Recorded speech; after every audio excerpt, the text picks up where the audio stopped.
তো বন্ধুরা, আমাদের রাম দর্শন হয়ে গেছে, বজরংবলী দর্শন হয়ে গেছে। আমরা ওখান থেকে বেরিয়ে আসলাম হেঁটে হেঁটে অনেকটাই পথ। আসার পরে এই যে ওভারব্রিজে এখানে এসেছি, এখানে আমরা টোটো খুঁজছি, কোনো টোটোই যেতে চাইছে না আমরা যেখানে আছি। তো যাই বন্ধুরা, আমরা টোটো করে চলে আসলাম, এখানে গাড়ি নিয়ে আমরা এখন এই যে রওনা দিয়ে দিয়েছি পাকুয়ার দিকে। আমরা এখন বাড়ির রাস্তায় রওনা দিয়ে দিলাম। আমরা এখন বাড়ি যাওয়ার পথে, তো মাঝ রাস্তাতে আমরা এই চা বসেছি, চা খাবো বলে সকালবেলা, কিন্তু আমাদের গ্যাস না, জ্বলে না। উনানের চেয়েও খারাপ, খড়ির উনানে তার মানে তাপ লাগে, এই গ্যাসে তাপ লাগে না।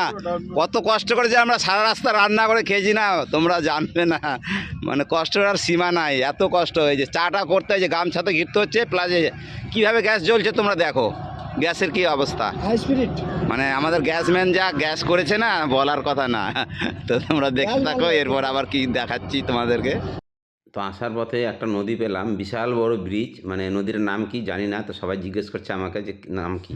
আমরা গাজল চলে আসলাম,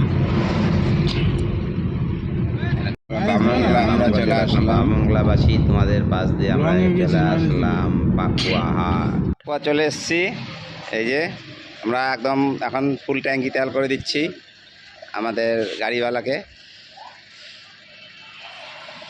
গাইস বন্ধুরা, আমরা আজকে পাকুয়া পৌঁছে গেলাম, মানে মহাকুম্ভ প্রয়াগরাজ থেকে আমরা আজকে পাকুয়া হাট চলে এসেছি। বন্ধুরা তোমরা দেখতে থাকো, হ্যাঁ, তোমাদেরকে আমি ভিডিওগুলো এডিট করে তাহলে তোমাদেরকে ভিডিও দিচ্ছি।